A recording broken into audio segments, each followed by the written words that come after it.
Daşoğuz velayetinin Göroğlu etrafında orta mektep muallimi 7-nji sınıf okuwçy gyzy jynsy taýdan zorlamakda guman edilip tutsaw edildi diýip Azatlyk radiosynyň ygtybarly çeşmeleri şolsanda birnäçe bilim we polisiýa işgäri anonimlik şertinde aýtdy. Waka barada häkimetler tarapyndan enatalara resmi we açyçan düşündürüş berilmeýär. Ýöne wakanyň ýanynda Sewit häkimetleri mektebiň okuwçy gyzlarynda ginekologiýa barlyklaryny geçirip başladylar. Etrawyň Niýazow daýhan birleşigindäki mektebiň 35 ýaşly muallimi 13 ýaşly 7-nji sınıf okuwçy gyzy zorlamakda aýplanyp geçen aý tutsak edildi. Göroğlu etraf gazeti tarapyndan oňa garşy jinayet işi gozgalyp, häzirki wagtda ol Detlapgy tutakhanada saklanýar. Diýip Sewitiň polisiýa bölümündäki ygtybarly çeşmämiz aýtdy. Şol bir wagtda Sewitiň kanun goraýjy edaralarynyň birindäki ýene bir çeşmämiz jinayet işiniň ýapylandygy barada hem käbir maglumatlaryň bardygyny belledi. Azatlygyň Sewitdäki habarçysy we çeşmeleri wakany ýygyrlamagy hemde onuň bilen bagly has köp maglumat ýygnamagy dowam etdirýärler. Şeýle-de Azatlykda görüň edilýän muallimiň we okuwçy gyzyň şahsiýetini, wakanyň haçan we haýsy mektepde bolandygyny anyklaşdyrýan maglumatlar bolsa-da, redaksiýa howpsuzlyk aladalar sebäpli olary köpçülüge ýetirmekden saklanýar. Söhbetdeşlerimiziň sözlerine göre okuwçy gyz gan gitme zerarly hassahana yerleşdirilip, lukmanlar tarapyndan onuň zorlanandygy anyklanandan we häkimetler tarapyndan derňöw başladylandan soň muallim tutsak edildi.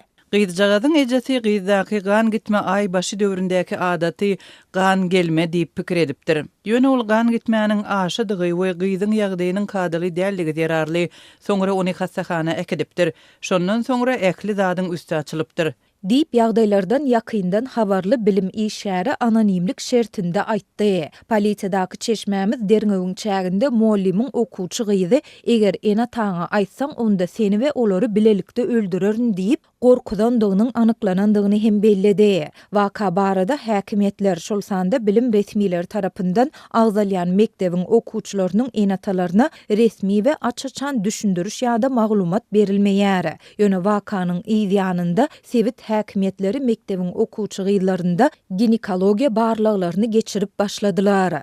Muallimiň mundan ozaly hem mektep ýaşyndaky çagalary jinsy zorluk edip gelen bolmagy mümkin diýilip, häzir mektebiň okuwçy gyzlarynyň ählisi ekspertiza we ginekologiýa päklik barlygyndan geçirilip, olaryň gyzlygy barlanýar.